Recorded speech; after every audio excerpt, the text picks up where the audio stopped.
विधानसभा की 9 सीटों पर उपचुनाव हुए, जिसके परिणाम सामने आ रहे हैं। उत्तर प्रदेश सरकार में मंत्री दिनेश प्रताप सिंह हमारे साथ मौजूद हैं। 9 सीटों के परिणाम सामने आ रहे हैं, मुझे लगता है आप भी देख रहे होंगे। तो क्या लग रहा है कि कितनी सीटों पर जो है वो कमल खिलने जा रहा है? देखिए, हम तो यही मान रहे हैं कि मोदी जी और योगी जी की सेवाओं को उत्तर प्रदेश और देशवासी पूरी तरह से स्वीकार कर रहे हैं और मानते हैं कि मोदी जी के हाथों में देश और योगी जी के हाथों में उत्तर प्रदेश सुरक्षित है। इसलिए उन लोगों से जिनसे बिल्कुल अपेक्षा नहीं थी कि वो लोग भी समर्थन करेंगे इस चुनाव में, देश के लिए, राष्ट्र के लिए लोग वोट कर रहे हैं। मैं परिणाम देख रहा था कुदर की विधानसभा का, जहां कर भारतीय जनता पार्टी काफ़ी मतों से आगे चल रही है। तो मुझे गर्व है कि आज की तारीख में लोग अब राष्ट्र के नाम पर वोट दे रहे हैं और राष्ट्र के खिलाफ वोट मांगने वालों, समर्थन मांगने वालों को मुंह की खानी पड़ रही है।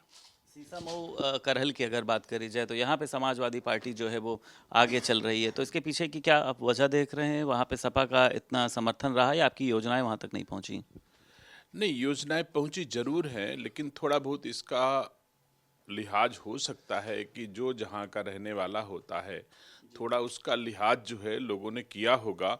लेकिन अभी पूरे परिणाम इसके नहीं आए हैं। हम उम्मीद करते हैं कि करहल भी हम जीतेंगे, ऐसी उम्मीद हमको है जब पूरे परिणाम आएंगे तो। ये जो समाजवादी पार्टी ने आप लोगों के ऊपर आरोप लगाया था कि आप लोग जो हैं पुलिस और प्रशासन के जरिए, अधिकारियों के जरिए चुनाव जीतने का काम कर रहे हैं, तो आपको लगता है कि इसमें कुछ सच्चाई थी या फिर एक इसको पूरा बदलने की कोशिश करी गई थी?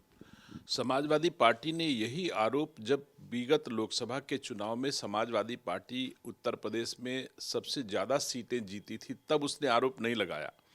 और जब भाजपा जीतती है तो समाजवादी पार्टी को दर्द होता है, तकलीफ होती है और वो अनर्गल इस तरह के आरोप लगाते हैं। और जब समाजवादी पार्टी जीतती है तो भारतीय जनता पार्टी प्रयास करती है सोचने के लिए कि कौन से कारण थे जिसमें भारतीय जनता पार्टी को हानि हुई, और उस हानि की भरपाई करने के लिए जनता की सेवा में जुट जाती है। तो हम लोगों ने लोकसभा के चुनाव में जो भी किन्हीं कारणों से भ्रम हुआ होगा, उसको दूर करने का जनता के बीच में जाकर के भारतीय जनता पार्टी के कार्यकर्ताओं ने प्रयास किया।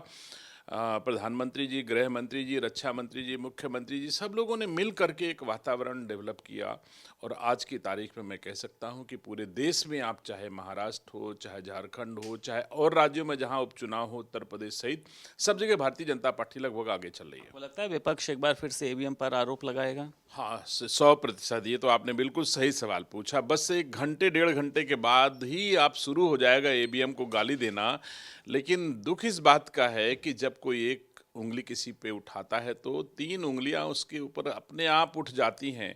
तो जो भी उठाएगा, हम लोकसभा के चुनाव में उत्तर प्रदेश में हमारा नुकसान हुआ था, तब जो है हमने किसी के ऊपर उंगली नहीं उठाई कि किसी ने हमको नुकसान किया, और आत्मचिंतन किया, मंथन किया, जनता की चौखट पे फिर से गए और प्रयास किया, सेवा की, और आज परिणाम आपके सामने जी, है। उपचुनाव की जो परिणाम है इसकी मान लीजिए अगर आप 7 सीटें या जीतते हैं या ज़्यादा भी जीतते थे, तो इसका श्रेय आपको लगता है कि आप लोग मुख्यमंत्री योगी आदित्यनाथ को देंगे, क्योंकि एक सीट पे 3-3 बार पहुंचना और पूरे चुनाव की जो जिम्मेदारी है उन्होंने संभाली हुई थी, श्रेय आप किसको देना चाहेंगे?